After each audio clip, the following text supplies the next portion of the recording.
जब देश की सीमाओं पर चुनौतियां बढ़ रही थी, उस समय इंडियन आर्मी की कमान संभालने वाले जनरल मनोज मुकुंद नरवणे आज हमारे साथ हैं, अपनी एक नई किताब के साथ, एक नई कहानी के साथ, और इस वक्त हमारे साथ जुड़ रहे हैं।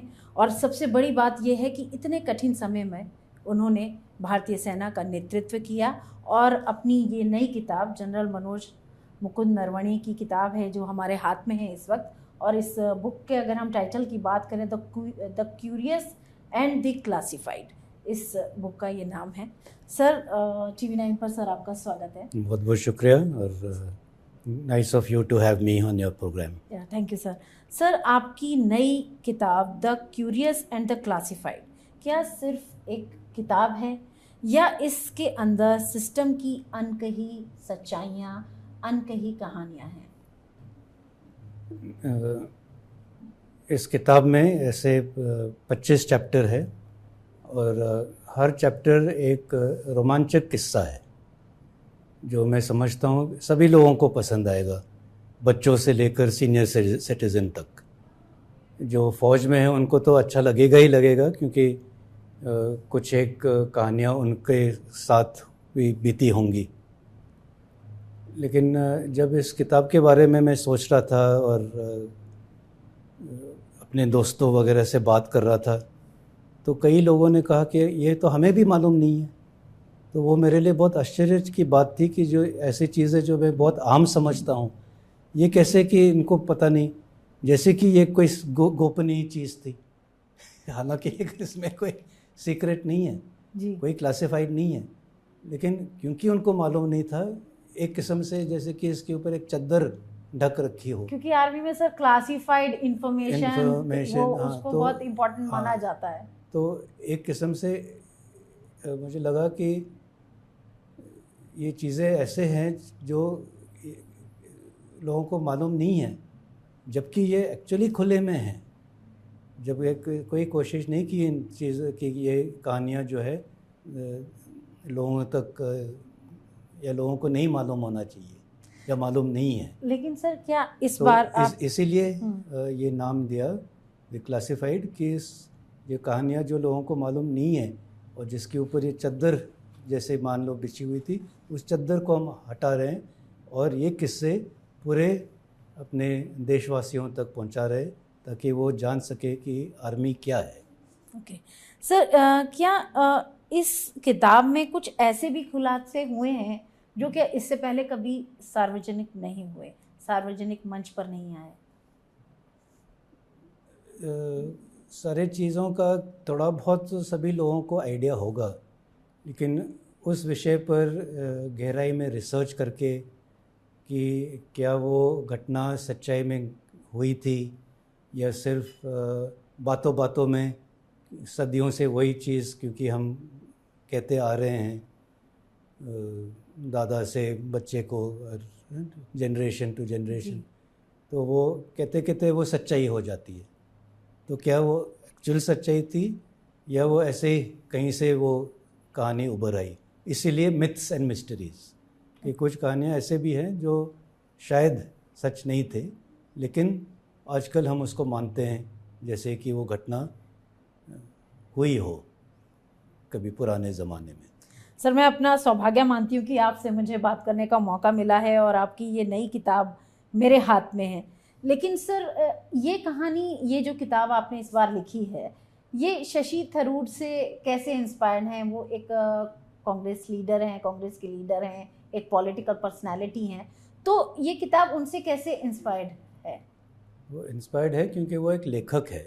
वो कोई भी इंसान जो है उसके कई ये रूप हो सकते हैं, तो लेखक के रूप में उन्होंने एक किताब लिखी है, वंडरलैंड ऑफ वर्ड्स।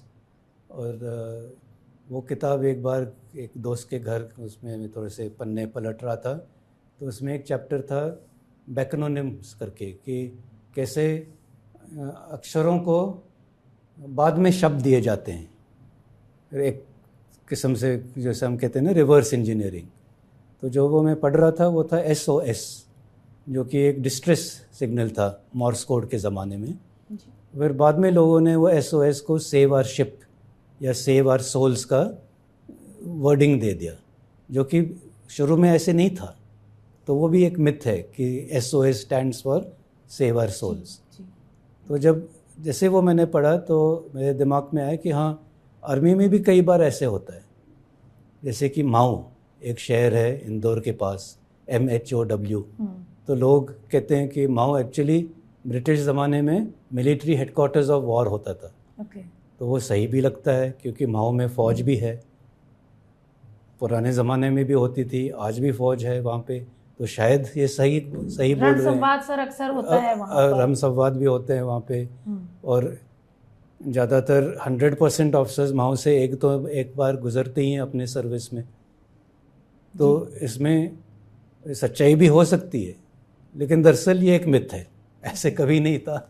लेकिन ये बात सही है कि वहाँ पे एक ब्रिटिश गैरिजन हुआ करता था। जो मराठा और ब्रिटिश के बीच में जब युद्ध हुआ और मराठास की उसमें हार हुई, तब उनका जो कैपिटल था नर्मदा के किनारे, उनको ज़बरदस्ती इंदौर लाया गया वहाँ से दूर। और उनके ऊपर नज़र रखने के लिए ब्रिटिशर्स ने 30 किलोमीटर दूर माऊ में एक कैंटोनमेंट खड़ा किया, होलकर्स के ऊपर नज़र रखने के। तो इसका ये मिलिट्री हिस्ट्री से जुड़ा हुआ है। तो हाँ, एक मिलिट्री कैंप था और ब्रिटिश ज़माने में वो मराठास क्योंकि सबसे पावरफुल लोग थे उस टाइम भारत में, तो उनके ऊपर नज़र रखने के लिए तो एक किस्म से हाँ, एक हेडक्वार्टर तो ज़रूर था, लेकिन पूरे भारत का हेडक्वार्टर नहीं था। वो पूरे भारत में जो ब्रिटिश इंडिया था उसका हेडक्वार्टर शिमला में था। और वहाँ से वो कमांडर इन चीफ सारे अफ़गानिस्तान से लेकर बर्मा तक सारा कंट्रोल करते थे। सर, जिस तरीके से आपने अपनी किताब के बारे में थोड़ा थोड़ा हमें बता रहे हैं, सर क्या आपकी नई किताब में जो मौजूदा राजनीति और सैन्य नेतृत्व, इसके लिए भी क्या कोई संदेश छुपा हुआ है आपकी इस किताब के अंदर?